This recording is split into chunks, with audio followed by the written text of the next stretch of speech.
بسم الله الرحمن الرحيم. الحمد لله الذي علم الإنسان ولم يعلم، والصلاة والسلام على سيدنا محمد خير معلم. اللهم علمنا ما ينفعنا وانفعنا بما علمتنا وزدنا علما وعملا يا رب العالمين. ازيكم يا شباب؟ النهارده رجعنا في السيشن السادسة من كورس Learning Python from Zero. السيشن اللي فاتت اتكلمنا عن الارثماتيكال اوبريتورز زي الاديكشن والسبستراكشن الديفيجن التايمز الباور والمديول. شفنا ازاي نقدر نستخدمهم في امثله عمليه بسيطه. السيشن بتاعت النهارده هنخش على نوعين كمان من الاوبريتورز. النوعين دول هم اللي بيخلوا الكود يفكر. اول نوع عندنا هو الكومباريزون اوبريتورز او عمليات المقارنه. تمام. اول حاجه نتكلم عن الكومباريزون اوبريتورز.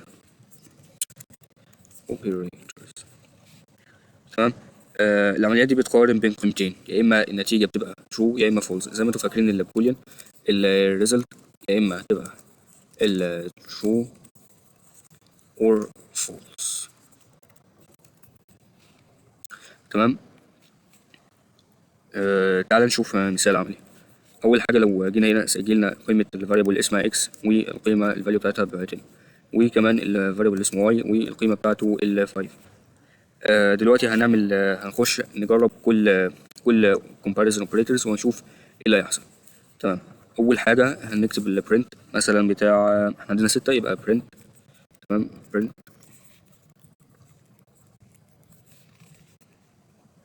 في بنكتب البرنت كده وننزل بيها 6 مرات، 3 4 5 6. تمام. اول حاجه هنقول له عندنا هنا الاكس بتيكوال الكومباريزون لازم تبقى 2 من الاوبريتور. هنا لو كتبت اكس واحده هنكتب اكس ايكوال واي، وجيت كتبت هنا بدل دبل اكس كتبت اكس واحده. هنا انا بقول له ان الاكس بتيكوال الواي، وده ما ينفعش. احنا عايزين نعمل كومباريزون يبقى الدبل ايكوالز. تمام. تاني حاجه عندنا ال اكس نوت ايكوال الاكس نوت ايكوال الواي، وهنا بقول له الاكس ما بتساويش الواي. وتالت حاجه الاكس اكبر من الواي، والحاجه اللي بعديها الاكس واصغر من الواي، وكمان عندنا الاكس اكبر من او تساوي الواي، والاكس طبعا اصغر من او تساوي الواي. تمام. حته فورمات كده بس. تمام.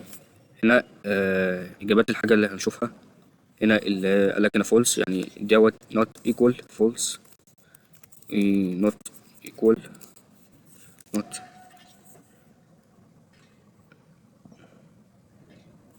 equal. تمام. واحنا ممكن نعمل حاجه احسن، يعني ممكن هنا اكتب معنى كل اوبريتور. يعني مثلا الدبل ايكوالز هنا بساله الايكوال تو equal to. هنا بقول له ان not equal to. معنى الكومباريزون اوبريتور اللي علامه التعجب والايكوال هي not equal to. تمام. تالت حاجه عندنا الاكس اكبر من greater than الواي، هنا نقول له greater than. هنا less than greater و less. تمام. هنا تبقى greater than or equal to. تمام. اللي اكبر من او يساوي greater than or equal to. وهنا عندنا less than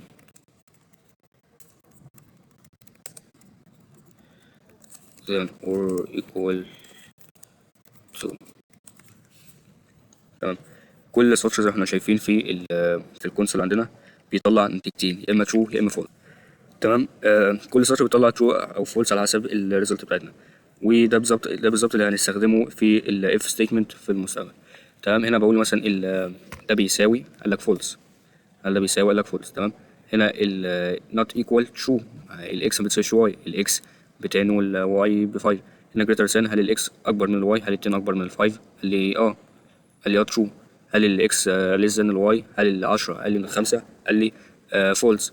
تمام. وهل الاكس اكبر من او تساوي الواي؟ هل ال 10 اكبر من او تساوي الخمسة؟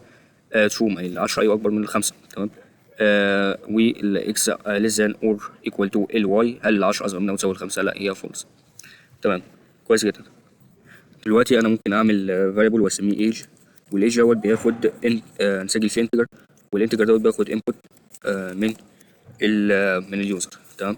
فانا هكتب enter your age مثلا. تمام. وتحت انزل اكتب تحت لو اكتب البرنت. قول لي الايج دوت، هل الايج دوت greater than or equal ال 18، وهاجي هنا اشوف. هنا enter your age مثلا هكتب اكتب في الاول مثلا 10. قال لي false، ال10 مش greater than or equal ال 18، ال10 اقل من ال 18. ممكن اجرب مره كمان، مثلا ممكن اكتب 42 مثلا، 42 وادوس انتر، هيطلع لي true ال 42 فعلا اكبر من ال 18. تاني نوع عندنا في السيشن النهارده واخر نوع في الاوبريتورز هو اللوجيكال اوبريتورز، اللي هو اسمها العمليات المنطقيه. العمليات المنطقيه بتسمح لك بتربط اكتر من شرط في نفس الوقت. عندنا 3 عمليات اساسيه في بايثون. تمام. اول حاجه عندنا ممكن برضو خلاص نهمش الكلام دوت او نشيله عشان بس ما يلخبطش معانا الدنيا تحت، وانزل تحت اكتب variable جديد اسمه x بيكوال 5 والy بتيكوال 10. تحت هنزل اكتب برنت 3 مرات. تمام. برنت كده هنزل بيها 3 مرات، وهعمل في السطر الاول x greater او less than الاول less than 10 and ال y اكبر من ال5. ايه معنى الكلام ده؟ الكلام دوت هيطلع لي true او true في حالة ان ان الاتنين صح. true of both variables are true. تمام. هنا لازم الشرطين يتحققوا عشان يطلع لي true. هنا ال10 اكبر من الاكس هل ال y اكبر من ال5 هندوس run هنلاقيه يطلع لي true. بس ممكن نعمل برضو الكلام دوت علشان ما نضيعش وقتنا، وهنروح تاني وندوس ندوس run تاني، وهيطلع لي true زي ما انتوا شايفين عشان ال10 اكبر من الاكس والواي اكبر من ال5. تمام. تاني سطر عندنا ممكن اكتب ان الاكس less than ال 10 or الواي less than ال 5. تمام. هنا بقول له ال10 اكبر من الاكس او ال5 اكبر من الواي. الاور هنا بتاخد في لو مش شرط هنا زي هنا البوث فاريبلز ار ترو، لا هنا ممكن واحده بس، ممكن تطلع لي ترو اف ات على الاقل at least one is true. مش لازم الاثنين يبقوا صح. هنا مثلا عندي ال10 اكبر من الاكس او ال10 اكبر من الاكس، الواي less than ال5 لا الواي اكبر من ال5، بس عندي حاجه واحده صح وده هيطلع لي true زي ما هنشوف دلوقتي، انا هيطلع لي true. تمام. اخر حاجه عندنا هنتكلم فيها النوت. مثلا هكتب هنا النوت وهعمل قوس واكتب الاكس ديت less than ال 10. طب يعني ايه نوت؟ النوت ببساطة كده هي بتريفرس ذا ريزلت. تمام. يعني ال10 اكبر من الاكس، ال10 اكبر من الاكس عشان الاكس ب5 المفروض تطلع لي ترو، هي طلعت لي فولس. ايه فايدة الكلام دوت؟ انا ليه هحتاج ان انا ريفرس ذا ريزلت؟ دوت هتشوفه في الامثلة اللي جاية ان شاء الله في التطبيق العملي. تمام. نفهمهم بالعربي. تمام. الاند معناها الاند طبعا عارفين انها حرف عطف ولازم الشرطين يكونوا صح، لازم الشرطين، ده شرط اساسي. ببساطه الاند لازم الشرطين، الاور لازم شرط واحد على الاقل، عادي لو شرطين او عادي لو شرطين. النوت بكل بساطه هي بتريفرس ذا ريزلت. مثال عملي بسيط تاني. هعمل هنا متغير اسمه temp اللي هو temperature بتساوي ال 25، وهعمل تاني is raining متغير variable اسمه is raining وده هيساوي مثلا ال false.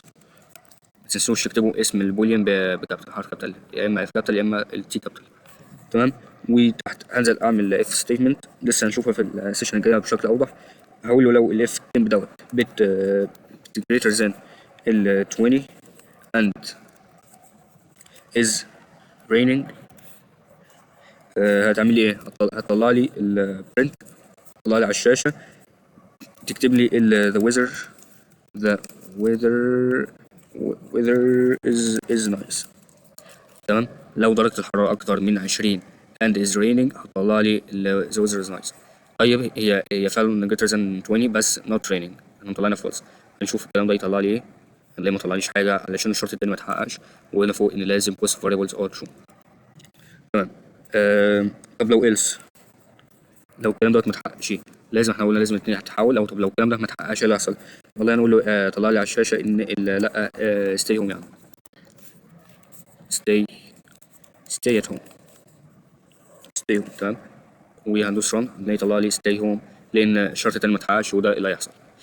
تمام زي الفل. ممكن بس انزل كده عشان هو متضايق بس. الكود بيقول لو الجو دافي ومش بيمطر اطبع الجو جميل، لو مش كده غير كده اقعد في البيت. تمام. تحدي السيشن بتاعنا انك هتدخل طبعا على الريبلت، هتسال المستخدمين عن درجتين مادتين، لو الاثنين فوق ال 50 اطبع يو باست ذا بوست سبجكت. تعالى اكتب بس عشان ما تتوهش مني في وسط الكلام. take two take two subject results if both.